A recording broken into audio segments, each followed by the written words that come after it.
मैं भावना स्वागत करती हूँ आपका आपके YouTube चैनल स्टूडेंट इंडिया पर। तो दोस्तों आज की वीडियो के अंदर पढ़ने वाले कि व्याधिकरण समुच्चय बोधक अव्यय क्या होते हैं। क्या पढ़ेंगे?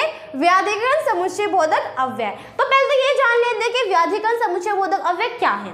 तो व्याधिकरण समुच्चय बोधक अव्यय वे अव्यय होती हैं जिनके अंदर एक प्रधान वाक्य होता है और उस पर आश्रित उपवाक्य होता है, उसे ही हम क्या कहते हैं? व्याधिकरण समुच्चय बोधक अव्यय कहते हैं। तो आज की वीडियो के अंदर हम इनके भेद के बारे में पढ़ेंगे। तो इसके 4 भेद होते हैं। कौन कौन से होते हैं? कारण बोधक, दूसरा संकेत बोधक, तीसरा स्वरूप बोधक, चौथा उद्देश्य बोधक। जैसे कि इनका नाम है ना वैसे ही इनका अर्थ है। कैसे?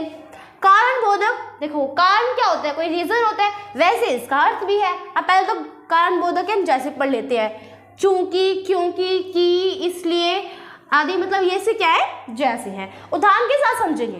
वह सुंदर है इसलिए मुझे पसंद है।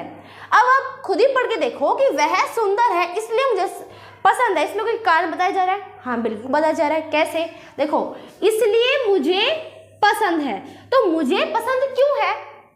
अब आप ये पढ़ोगे कि इसलिए मुझे पसंद है, तो आपके दिमाग में एक सवाल पैदा होगा कि इसलिए मतलब ये थोड़ा अधूरा सा लग रहा है। अधूरा लग रहा है ना, तो मतलब ये एक व्याधिकरण समुच्चय बोधक अव्यय है। और दूसरी बात, हम कारण बोधक पढ़ रहे हैं तो इसमें कारण भी बताया गया है। कैसे? कि इसलिए मुझे पसंद है, मतलब मुझे पसंद किस लिए है? वह सुंदर है इसलिए मुझे पसंद है। ये एक रीजन है कि मुझे वह पसंद क्यों है, क्योंकि वह मुझे मतलब वह बहुत सा सुंदर है इसलिए मुझे पसंद है। ठीक है, मतलब इसमें कारण बताया जाता है। दूसरे में संकेत होता है, मतलब किसी भी कार्य की घटना है, मतलब घटना हो, कोई भी घटना के बारे में बताता है, घटना के बारे में संकेत देता है, उसे हम संकेत बोधक कहते हैं। जैसे में है यदि, तो, चाहे, यद्यपि, तथापि, ऐसे ऐसे उदाहरण हैं। जैसे है, उदाहरण में समझेंगे। यदि तुम खेलना चाहती हो तो मेरे साथ चलो। यदि तुम खेलना चाहती हो तो मेरे साथ चलो। तो इसमें एक तो ये वाला वाक्य क्या है? एक अव्यय है, और एक तो, इसमें 2 अव्यय दिए गए हैं। क्या? 2 अव्यय दिए गए हैं। ठीक है, तो यदि तुम खेलना चाहती हो, इसमें ये प्रधान है, मेरे साथ चलो ये आश्रित है। तो देखो, तुम खेलना चाहते हो तो मेरे साथ चलो, इसके अंदर संकेत दिया जा रहा है किसी घटना का, कोई भी कार्य की घटना का संकेत दिया जा रहा है, तो ये हमारा संकेत बोधक अव्यय है। जैसे कि यदि तुम खेलना चाहते हो, संकेत दिया गया है ना, इस कार्य पर, खेलने के कार्य पर संकेत दिया गया है कि यदि तुम खेलना चाहते हो तो मेरे साथ चलो, अगर नहीं चाहते तो मत चलो, मतलब खेलना चाहते हो, इस कार्य पर संकेत दिया गया है इस वाक्य में। ठीक है, तो ये हमारा संकेत बोधक हुआ। तीसरा है हमारा स्वरूप बोधक अव्यय। देखो, स्वरूप क्या होता है? स्वरूप बोधक अव्यय वे अव्यय होते हैं जो किसी बात का स्पष्टीकरण करते हैं। जो ये एक वाक्य दिया गया है, आगे चलो मान ले कुछ नहीं है, ये पक्षी उन्मुक्त है, इतना ही मान लो। तो पक्षी उन्मुक्त है, अगर आपको समझ में ना आया तो लास्ट में दिया गया था अर्थात स्वतंत्र है, मतलब उन्मुक्त का आपको पता ना हो क्या होता है उन्मुक्त, तो अर्थात में दे दिया, मतलब इस बात का स्पष्टीकरण कर दिया, उसे ही हम क्या कहते हैं? स्वरूप बोधक। ठीक है, यही हमारा स्वरूप बोधक कहलाता है। हमारा उद्देश्य बोधक व्याधिकरण समुच्चय बोधक अव्यय। तो आप पढ़ेंगे उद्देश्य बोधक क्या होता है। तो उद्देश्य बोधक उसका जैसे इसका नाम है ना वैसे इसका अर्थ है। उद्देश्य मतलब क्या होता है?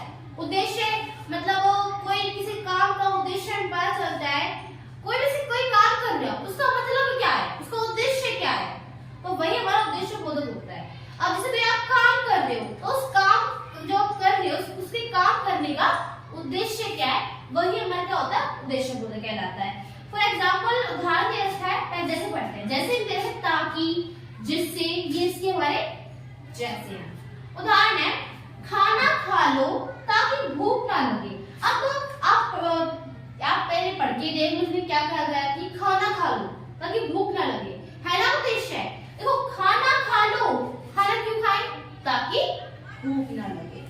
तो अगर इसके हम ये पहचान हो कि व्याधिकरण समुच्चय बोधक अव्यय, तो कैसे पहचानेंगे? देखो, ताकि भूख ना लगे, व्याधिकरण में क्या होता है? आश्रित होते हैं वाक्य, इसमें भी आश्रित है, ये हमारा आश्रित उपवाक्य है। कौन सा? ये हमारा आश्रित उपवाक्य है, और ये हमारा प्रधान है।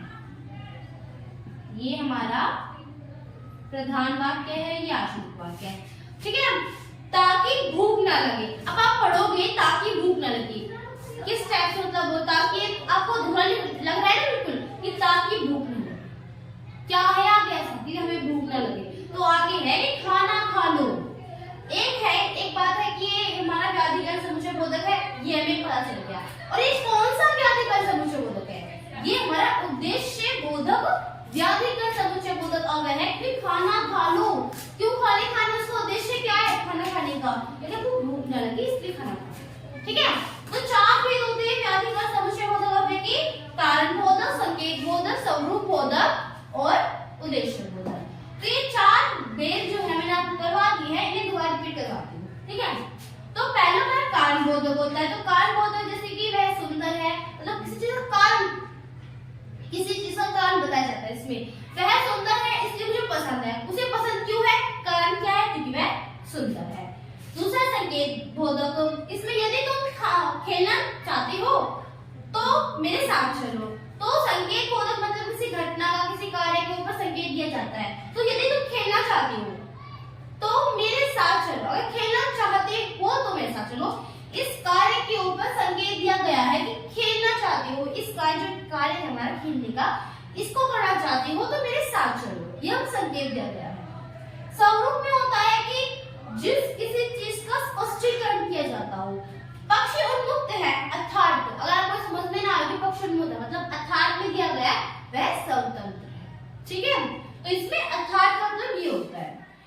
उद्देश्य बोधक में क्या होता है? कोई उद्देश्य दिया जाता है, खाना खा लो, तो खाना खाने का उद्देश्य क्या है? ताकि आपको भूख न लगे इसलिए खाना खा लो। ठीक है, तो 4 हमारे भेद थे व्याधिकरण समुच्चय बोधक के। कौन कौन से थे? कारण बोधक, संकेत बोधक, स्वरूप बोधक, उद्देश्य बोधक। ठीक है, तो दोस्तों अगर आपको मेरी वीडियो अच्छी लगी हो तो इसे लाइक करना, सब्सक्राइब करना। तो देखो मैंने आपको अवयव का पूरा चैप्टर कंप्लीट करवा दिया है, सॉरी, तो देखो मैंने आपको व्याधिकरण समुच्चय बोधक अव्यय का पूरा चैप्टर कंप्लीट करवा दिया हो, और पिछली वीडियो में समानाधिकरण अव्यय का चैप्टर करवाया था। ठीक है, वो एक समुच्चय बोधक अव्यय का ही भेद थे, दोनों के दोनों, और इनके भेद मैंने आपको करवा दिया है।